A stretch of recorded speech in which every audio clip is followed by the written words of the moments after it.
Hey, with a name like Arrow, you know I'm into names, so I've got to know the history of your name, and because you're pushing it forward in a world where everybody wants to have a Taylor Swift, they want to have that rhythm.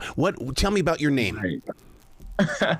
So, I was in a Berklee artist development class, and our professor was like, "All right, guys, I want you guys to make an artist name." And I was like, See, I don't know what I want to be yeah. called. Like, what is that supposed to mean?" So I pretty much took the first letter of my first name, which is Reggie, and put my last name in front of that first letter, and I was like, Arlette. There's something missing about it. I know someone named Arlette already. It doesn't really roll off the tongue too Yeah. cool yet. So I was like, let me just put an O at the end, like Arletta. And I was like, oh, I like this. This is cool. It's like a 3 syllable thing, like Beyonce, Arletto. We Yes. can kind of like pant that a little bit. So yeah, that's kind of how I did it. Well, see, because I have to know that kind of stuff because when I'm a jock on the radio and I'm talking over a song intro, I want to be able to know the history of the name so that when I sell Arletto, I'm selling your music. I want people to go buy your music, not just get it free from the radio. Dude, heck yeah, yeah. I'm here for that. So I do appreciate you asking me that question because it means a lot. I mean, like I've had people pronounce my name in the most insane ways ever. So I appreciate you, uh, trying to understand where it even comes from.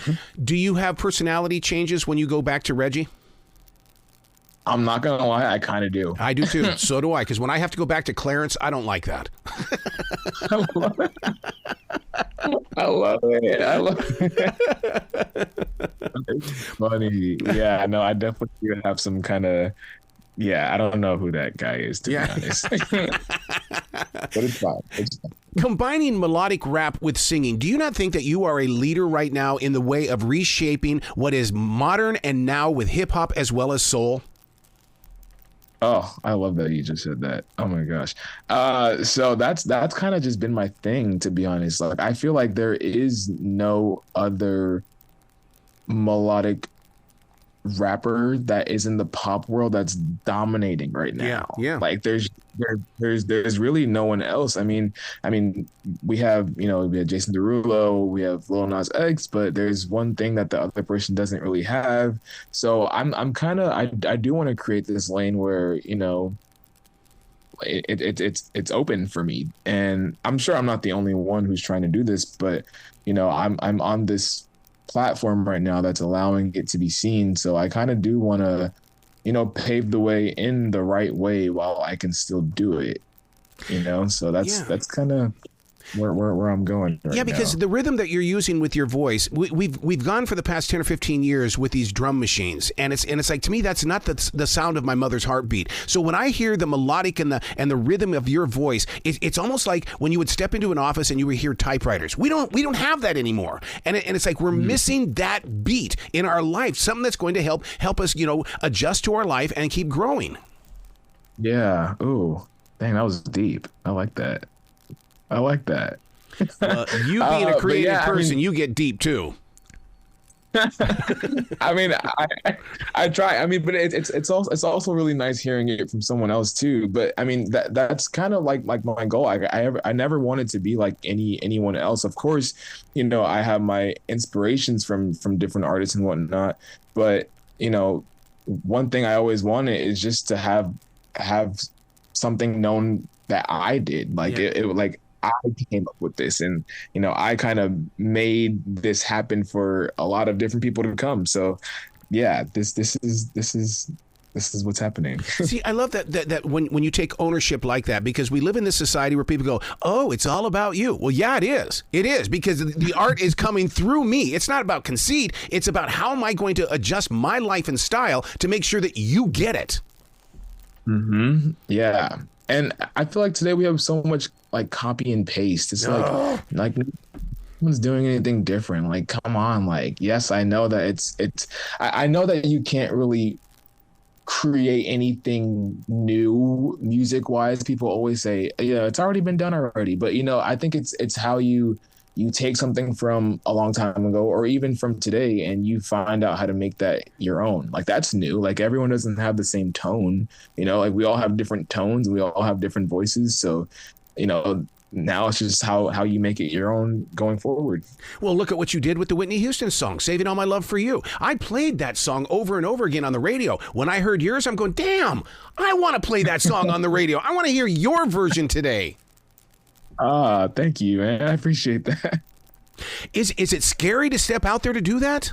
Oh, it's terrifying. I mean, like, no, like that's one thing I told myself I would never do. I would never cover a Whitney Houston song, not because I didn't like Whitney Houston, but it's because like Whitney Houston is one of the greatest vocalists of all time. Like you just like some songs you just leave alone. Like, you know, they're good on their own and we don't need to do anything to it. But, you know, it was terrifying because I like to appreciate I like to appreciate art, and I understand that certain art pieces just need to be left alone. So yeah, it was absolutely terrifying singing a Whitney Houston song. Being a part of that Berklee history, that also means that somewhere along the line, you're going to have to become the teacher if you aren't already the teacher, because everything that you're doing seems to be, the people are going to be reaching out to you going, come on, RLETTO, show me how to do it, man. Show me how to do it so that we can build this platform. All right.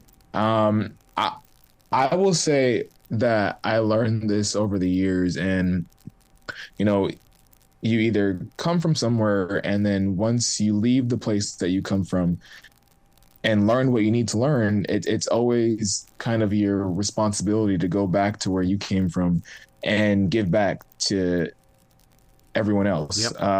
You know, a lot of people don't make it out of certain places, and it's like, you know, there's enough space for everyone to grow in this world. So like, I feel like it is my responsibility to go back to Berklee and be like, okay, so this is how you do it. And this is how you get to where you want to be.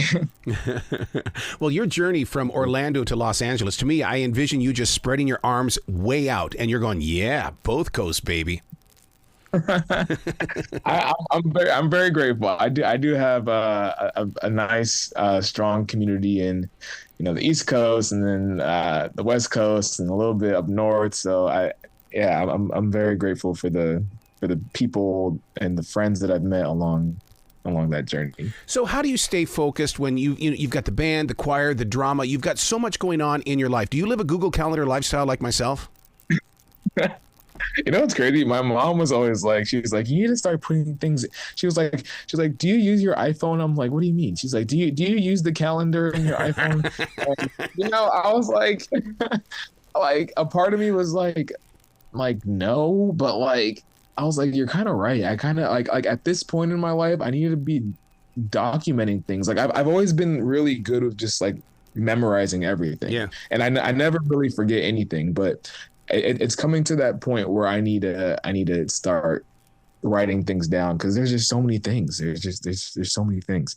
But I try to keep as organized as possible. But you know what, though, RLETTO, is the fact that I just talked on iHeartRadio about that, about how, you know, we're all consumed. When we're consumed, we forget. When we forget, we write things down. Now we become lazy because we're not challenging our memory. So I'm actually jealous of you where you're not writing it down, because I have to write everything down or I don't survive.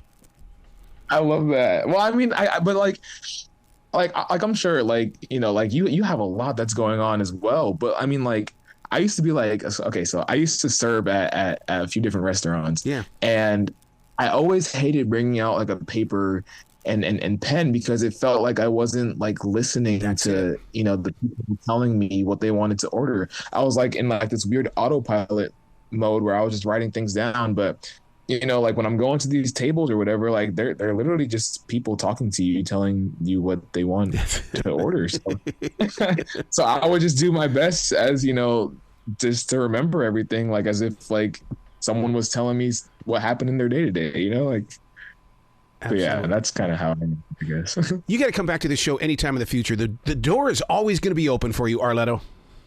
I appreciate that. Thank you so much. Well, you be brilliant. Oh, I'm trying. Thank you, sir. I'm trying out here. Oh my gosh, it was a pleasure talking to you for sure.